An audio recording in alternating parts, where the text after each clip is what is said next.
মাশরাফি হচ্ছেন এমন একজন খেলোয়াড় যাকে লিজেন্ড বলেও কম হবে। 11টা অস্ত্রোপচার নিয়ে যিনি খেলার জন্য এতদিন পড়ে আছেন তাকে তো আমরা লিজেন্ডই বলতে পারি, এক ধরনের যোদ্ধাই বলতে পারি। বাংলাদেশে অনেক ভালো প্লেয়ার আসবে যাবে, বাট মাশরাফির মতো একটা প্লেয়ার হয়তো ফার্দার আমরা কখনোই পাবো না।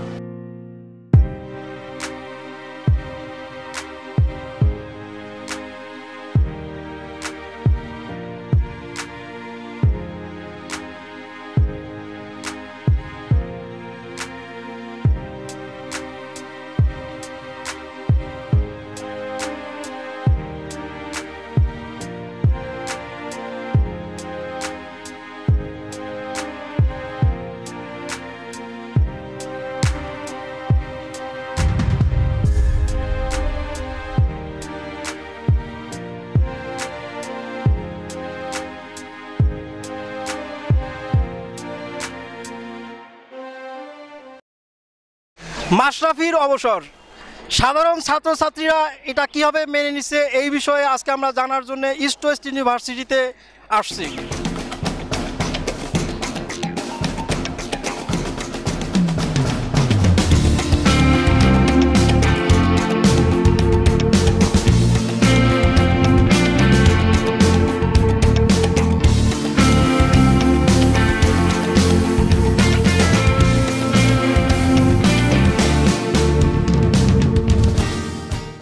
মাশরাফি বিন মুর্তজা, আমরা যাকে নড়াইল এক্সপ্রেস হিসেবে চিনি, ওনাকে যদি আমি দুটো বাক্যে বর্ণনা করতে চাই তাহলে আমি এই বলতে চাই যে you can measure a brain, you can't measure a heart. Mashrafe Bin Mortaza শুধুমাত্র একজন খেলোয়াড় নন, উনি বাংলাদেশ ক্রিকেটের হৃদয়। এবং হৃদয় হওয়ার পিছনে উনি তো একদিনও হন নাই। 2001 সালে জিম্বাবুয়ের সাথে ওনার ইন্টারন্যাশনাল ডেবু হয় এবং হওয়ার সাথে সাথে সবার নজরে পড়ে। উনি বাংলাদেশের প্রথম জেনুইন ফাস্ট বোলার। কিন্তু আনফর্চুনেটলি ফাস্ট বোলারদের একটা টেন্ডেন্সি থাকে ইনজুরি প্রোন হওয়ার, এবং এটাই ওনার একটা বিশাল ধাক্কা দেয়। এই 16 বছর ধরে উনি আছেন 2001 সাল থেকে। কিন্তু মাশরাফি বিন মুর্তজার যে জিনিসটা মানুষকে বেশি আকৃষ্ট করে, শত বাধা বিপত্তির মাঝেও উনি কিন্তু হাল ছাড়েন নাই। উনি ওনার ইনজুরির পরেও বারে বারে যে উনি ফিরত আসছেন, এটাই উনি সকলের জন্য একটা দৃষ্টান্ত হয়ে থাকতেন যে আমি যদি পারি তোমরা পারবা না কেন, আমার তো একটার পর একটা ইনজুরি হচ্ছে, তারপর তো আমি খেলে যাচ্ছি, উইকেটও পাচ্ছি, রানও করতে পারছি, মাঝে মাঝে ফিল্ডিংও করি এই ভাঙা পা নিয়ে, তো তোমরা পারবা না কেন। এইটাই আমার মনে হয় মাশরাফির সবচেয়ে বড় কৃতিত্ব, টু ফাইট অ্যাগেইনস্ট অ্যাডভার্সিটি। যতই বাধা আসুক, যদি ইচ্ছা থাকে আপনি অবশ্যই বাধা অতিক্রম করে যেতে পারবেন। শ্রীলঙ্কাতে মাশরাফি আনুষ্ঠানিকভাবে T20 ক্রিকেট থেকে বিদায় নেন, তবে আসার কথা হচ্ছে উনি কিন্তু এখনও ওয়ানডে টিমের ক্যাপ্টেন। এটা একদিকে ভালো, যেহেতু তার শারীরিক অবস্থা আগের মতো নাই। দুটো ফরম্যাটে খেলাটা তার জন্য একটু ডিফিকাল্ট হয়ে যাবে। চ্যাম্পিয়ন্স ট্রফি, আগামী ওয়ার্ল্ড কাপ, মাশরাফির প্রেজেন্সটাই দরকার। মাশরাফি যার উপস্থিতিতে টিম ভালো করে, কারণটা কি, টিমের সবাই তার জন্য খেলতে চায়। এবং এর জলজান্ত প্রমাণ, পরপর 8টা T20 হারার পরে বাংলাদেশ নবম T20টা জিতলো, শ্রীলঙ্কার সাথে সিরিজ ড্র করলো, কিন্তু মূল উদ্দেশ্যটা ছিল আমরা মাশরাফির জন্য খেলব। এবং এটাই হলো মাশরাফির সবচেয়ে বড় বিজয়। প্রার্থনা করি মাশরাফি যেখানেই থাকুক, ক্রিকেটেই থাকুক আর ক্রিকেটের বাইরেই থাকুক, উনি যেন সুস্থ শরীরে থাকে, আর ক্রিকেটের বাইরে থাকলেও ওনার প্রভাবটা যেন দলে থাকে। এই ধরনের ট্যালেন্ট রিপ্লেস করা যায় না। ভালো ব্যাটসম্যান, ভালো বোলার পাবেন আপনি, কিন্তু এই লিডারশিপ ট্যালেন্টটা, মানে শ্রদ্ধা, করা যায় না। আর এই জন্যই আমি বলছিলাম প্রথমে, you can measure a brain but you can't measure a heart. সবাইকে ধন্যবাদ। সে একজন খেলোয়াড় হিসেবে এবং একজন মানুষ হিসেবে আপনি তাকে কিভাবে, কি চোখে দেখবেন, কিভাবে তাকে ডিফাইন করবেন, কম্পেয়ার করবেন অন্যদের থেকে? মানে মাশরাফিকে যদি অ্যাজ এ খেলোয়াড় হিসেবে বলা যায় তাহলে আমি বলবো যে সে হচ্ছে বাংলাদেশ টিমের একটা গার্জিয়ানের মতো একটা প্লেয়ার ছিল, যে টিমটাকে পুরা প্রপারলি দেখে শুনে যখন একটা প্লেয়ার আমি দেখেছি এমন যে একটা প্লেয়ার ইনফর্মে আছে, বাট মাশরাফি তাকে ওইভাবে গ্রুমিং করে তার কাছ থেকে একটা ভালো আউটপুট এসেছে। সো মানে একটা প্লেয়ারের আমি যেটা বলবো অ্যাজ এ ক্যাপ্টেন জাস্ট নিজের পারফরমেন্সটাই বেসিক না, আমার 11টা প্লেয়ার কেমন খেলছে, তারা কীভাবে আউটপুটটা দিতে পারতেছে, কী করলে তাদের কাছ থেকে বেস্ট আউটপুটটা বেরোচ্ছে, হ্যাঁ, এবং একটা সাকসেস আসতেছে। সো এই জিনিসগুলো অনেক important. So I guess Mashrafe সেই দিক থেকে অ্যাজ এ প্লেয়ার মাশরাফির বেস্টটা দিয়েছে, এবং বাংলাদেশের জন্য সবচেয়ে বড় সার্থকতাগুলো আমার মনে হয় মাশরাফি এনে দিতে পেরেছে অ্যাজ এ ক্যাপ্টেন। সো এইটা হচ্ছে অ্যাজ এ প্লেয়ার হিসাবে মাশরাফির কাছ থেকে মাশরাফিকে আমি দেখতে পাচ্ছি। আর যদি আমি অ্যাজ এ মানুষ মানে অ্যাজ এ হিউম্যান বিইং বলি, তো সেক্ষেত্রে বলতে হবে যেটা যে মাশরাফির মতো মানুষ আসলে কম আছে। অনেক প্লেয়ার এসেছে, অনেক প্লেয়ার ভালো খেলেছে, আমি একটা কথা আগেও বলেছি, বাট মাশরাফি কিন্তু আমরা আজীবন মনে রাখবো। তার পার্সোনালিটি, তার কথাবার্তা, তার বিহেভিয়ার, মেন্টালিটি সব কিছুই এমন আসলে যে তাকে মনে রাখার মতো। হ্যাঁ, সে শ্রদ্ধা পাওয়ার মতো, সম্মান পাওয়ার মতো, এবং সেটা কিন্তু সবচেয়ে বাংলাদেশের মোস্ট লাভ প্লেয়ার হচ্ছে মাশরাফি। এটা কিন্তু সত্যি কথা, আমাদের এটা মেনে নিতেই হবে। থ্যাংক ইউ ভাইয়া। মাশরাফিকে নিয়ে অনুভূতি বলতে উনি তো একদম কিংবদন্তি ধরতে গেলে।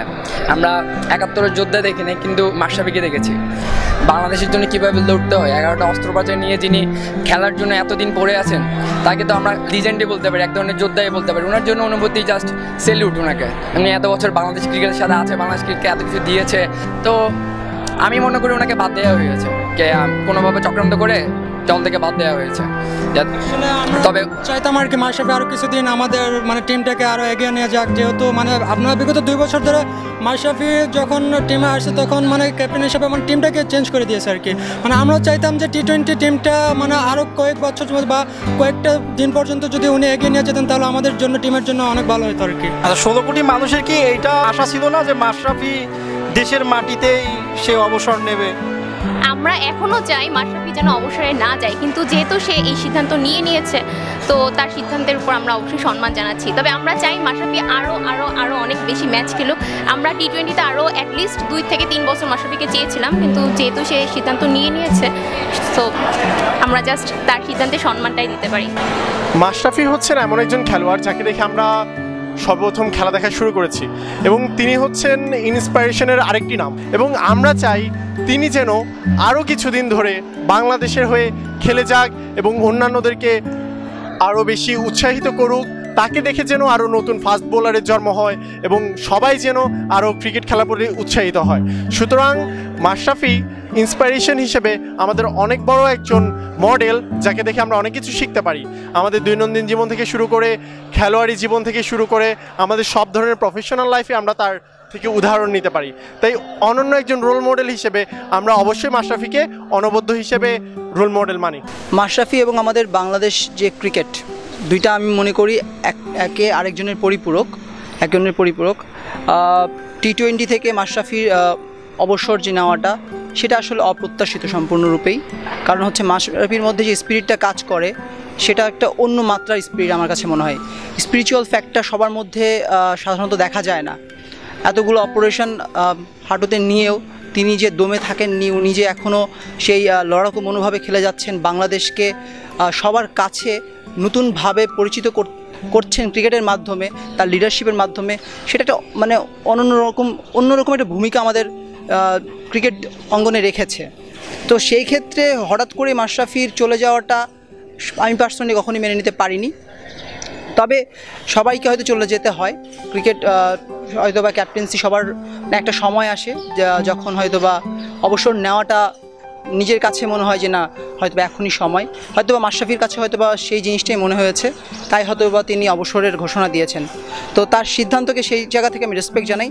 তবে হ্যাঁ, আমি মনে করি যে মাশরাফির একটা অভাব ড্রেসিং রুম যেভাবে ফিল করবে, ক্রিকেট মাঠ যেভাবে ফিল করবে, আমরাও ঠিক সেভাবেই ওই ঘরের মাঠে বা আমরা যে টিভির পর্দায় আমরাও ঠিক সেভাবে জিনিসটাকে মিস করব তাকে। সেই ফিলটা আমাদের মধ্যে থাকবে যে মাশরাফি নেই, মাশরাফির যে আনন্দ উচ্ছ্বাস, তার যে প্রাণবন্ত একটা মনোভাব খেলার মধ্যে, তারপর সবার মধ্যে তিনি যে বন্ধুত্ব সুলভ তার আচরণ, জুনিয়র সিনিয়র কোনো ভেদাভেদ সেরকম থাকে না কখনো, সেই জিনিসটা আমরা সবচেয়ে বেশি মিস করব। একজন লিডার হতে গেলে যা দরকার আমার মনে হয় মাশরাফির সবগুলোই গুণ ছিল। সো আমি মনে করি যে আসলে একটা বড় ক্ষতি হয়ে গেল ক্রিকেট অঙ্গনে তার T20 থেকে অবসর নেওয়াটা। তবে রেসপেক্ট জানাই তার ডিসিশনকে। থ্যাঙ্কস মাশরাফি, আমাদেরকে অনেক দিয়েছেন, আমাদের ইচ্ছা ছিল আরও দিবেন। তবে আশা করি T20 হয়নি, তাতে কি হয়েছে, ওয়ান ডেতে আপনার অবদান আরও অনেক দূর এগিয়ে যাবে, আমাদের বাংলাদেশ ক্রিকেট আরও অনেক দূর এগিয়ে যাবে আপনার হাত ধরে। ধন্যবাদ। মাশরাফির অবদানটা যদি একটু বলতেন আপনি। আসলে অবদান বলতে গেলে মাশরাফির অবদান তো আসলে কখনোই বলে শেষ করা পসিবল না, কারণ সে যতটুকু দিছে এটা আসলে ওয়ার্ল্ডের অন্য কোনো প্লেয়ার দ্বারা দেওয়া মানে এখন দেখেন এটা আসলে একটা উদাহরণই থাকবে সবসময়। এটা অন্যান্য আমাদের যেসব নতুন প্লেয়ার আসতেছে এটা তাদের জন্য একটা কি বলবো যে একটা উদাহরণই থাকবে, তারা এটা মানে অনেক কিছু শেখার আছে এখন। আর মাশরাফি যেই অবসরটা নিল T20 থেকে, এটা অবশ্যই একটা লস হয়ে যাচ্ছে বাংলাদেশ ক্রিকেট টিমের জন্য, ইমোশনাল করে দিতেছে আর কি জিনিসটা। তো সে তো অনেক দিচ্ছে বাংলাদেশ টিমের জন্য, তার হাঁটুতে 7টা অপারেশন, তাও নিয়ে যে সে খেলতে আছে এখনও সে কন্টিনিউ করছে, এর বিশাল একটা ব্যাপার। কারণ ওয়ার্ল্ডের অন্যান্য যেসব ইন্টারন্যাশনাল প্লেয়ার আছে তারা দেখা গেছে যে 2-1টা অপারেশন হওয়ার পরেই তারা কুইট করতেছে, কিন্তু ও এখনও কন্টিনিউ করতেছে, এটা একটা বিশাল একটা বড় ব্যাপার। এটা আসলে আগে কোনো দিনই দেখা যায় নাই মানে কোনো ইয়াতে। তো আশা করি মাশরাফি, সামনে আমাদের চ্যাম্পিয়ন্স ট্রফি আছে, তো এখানে মাশরাফিকে আমরা মানে দলের অন্যান্য প্লেয়াররা একটা ভালো কিছু একটা উপহার দেবে এবং আমরা ইনশাল্লাহ একটা ভালো একটা পাবো। আমি মনে করি না যে মাশরাফি পদত্যাগ করাটা উচিত হয়েছে, কারণ হচ্ছে বাংলাদেশ হচ্ছে মানে এতটা বড় লেভেলে যায়নি এখনও। সে যেহেতু একটা ভালো প্লেয়ার, তো সেই হিসেবে আমরা চাচ্ছিলাম যে না, সে যদি আরও থাকতো তাহলে খুব ভালো অধিনায়ক ছিল, সো আমাদের দলটা আরও স্ট্রং হতো, আরও মজবুত হতো। সো আমি মনে করি যে না, তার উচিত হয়নি পদত্যাগ করাটা। যদি সে ফিট থাকে তাহলে অবশ্যই আমি চাইবো যে সে যাতে বেশি দিন আমাদের T20 ফরম্যাটে খেলে। আর সবচেয়ে বড় কথা যে তার মতো একজন লিডার আমাদের টিমে আসলেই দরকার। আর তার চেয়ে বড় কথা হচ্ছে যে মাশরাফি অর্জন করতে পারুক বা না পারুক, আমার যেটা মনে হয় যে Mashrafe deserves a world cup. I don't think that যে মাশরাফি ভাই T20 ডিজার্ভ করেন না এরকম না। I think that T20 doesn't deserve our Mashrafe ভাই। মাশরাফির বিদায় বা মাশরাফির T20 দলে থাকা, এটা আসলে সম্পূর্ণ নির্ভর করছে মাশরাফির ব্যক্তিগত অভিমতের উপর। তারপরেও সাধারণ ছাত্রছাত্রীদের সুদৃষ্ট মতামত আজকে আমরা এখানে নিলাম। তো যেটা মনে হচ্ছে যে এখনও মাশরাফিকে T20 দলের অধিনায়কত্ব হিসেবে অনেকেই দেখতে চান। তো আমারও আশা যে মাশরাফি T20 দলে ক্যাপ্টেন হিসেবে ফিরে আসুক, এই আশাবাদ ব্যক্ত করে আমি এই স্পিটি টুল ইস্ট ওয়েস্ট ইউনিভার্সিটি থেকে আপনাদের সবার মাঝ থেকে বিদায় নিচ্ছি।